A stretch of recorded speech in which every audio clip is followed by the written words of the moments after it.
दोस्तों आज के वीडियो में हमारे पास 10 केवी की यूपीएस है, जिसको हम अगर ऑन करते हैं तो अंदर से स्पार्किंग की आवाज़ आ रही है। तो दोस्तों आज के इस वीडियो में हम इसको खोल कर देखेंगे कि स्पार्किंग की आवाज़ क्यों आ रही है। तो दोस्तों ये 10 केवी की यूपीएस है और दोस्तों इसके नीचे बैटरी बैंक है, जिस बैटरी पर ये यूपीएस ऑन होती है।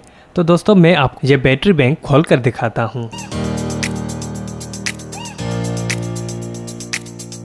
दोस्तों ये देखें, ये है बैटरी बैंक, जिसमें अंदर 7 एम्पेयर की 20 बैटरियां लगी हुई हैं। सब बैटरियां आपस में सीरीज़ में कनेक्ट हैं। दोस्तों ये सब बैटरियां आपस में सीरीज़ में कनेक्ट हैं। दोस्तों आपको पता ही होगा कि जब भी हम बैटरियां सीरीज़ में कनेक्ट करते हैं तो उनके वोल्ट बढ़ जाते हैं। यानी ये 20 बैटरियां 12 वोल्ट की एक बैटरी है। जब हम 12 वोल्ट को 20 वोल्ट से मल्टीप्लाई करेंगे 240 वोल्ट हो जाएंगे। तो चलिए टेस्ट करके देखते हैं।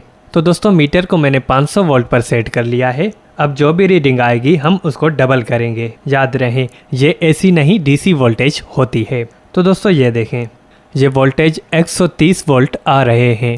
जब भी हम अपने मीटर को 500 वोल्ट पर सेट करते हैं तो जो भी रीडिंग आती है उसको हमें डबल करना होता है, यानी 160 वोल्ट बन रहे हैं।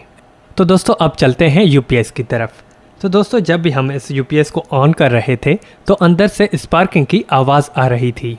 तो चलिए सबसे पहले हम इसके कनेक्टर निकाल लेते हैं। दोस्तों ये यहाँ पर बैटरी से नेगेटिव और पॉजिटिव यूपीएस में इन हो रहे थे। तो सबसे पहले ये कनेक्टर निकाल लेते हैं।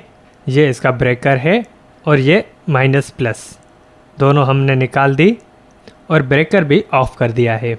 उसके बाद ये देखें दोस्तों, ये इसके कनेक्टर इनपुट वोल्टेज और आउटपुट वोल्टेज के हैं। तो सबसे पहले हम ये कनेक्टर निकाल के और यूपीएस को हम बाहर निकाल लेंगे।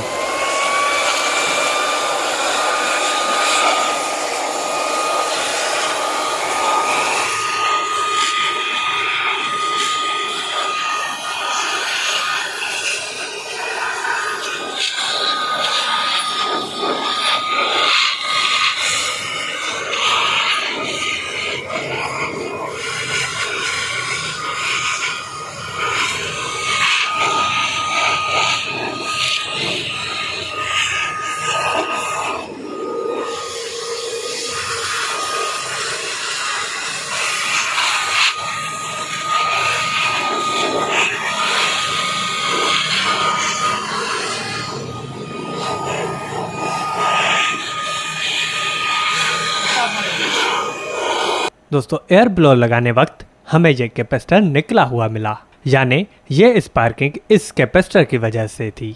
दोस्तों उसके बाद हमने अपनी यूपीएस को ही चेंज कर दिया। हमने दूसरी 20 केवी की यूपीएस वहाँ पर इंस्टॉल की। दोस्तों ये यूपीएस एक कंपनी की थी, जिसकी वजह से हमें इसको आगे खोलने नहीं दिया गया, इसलिए मैंने वहाँ पर एक और यूपीएस इंस्टॉल की।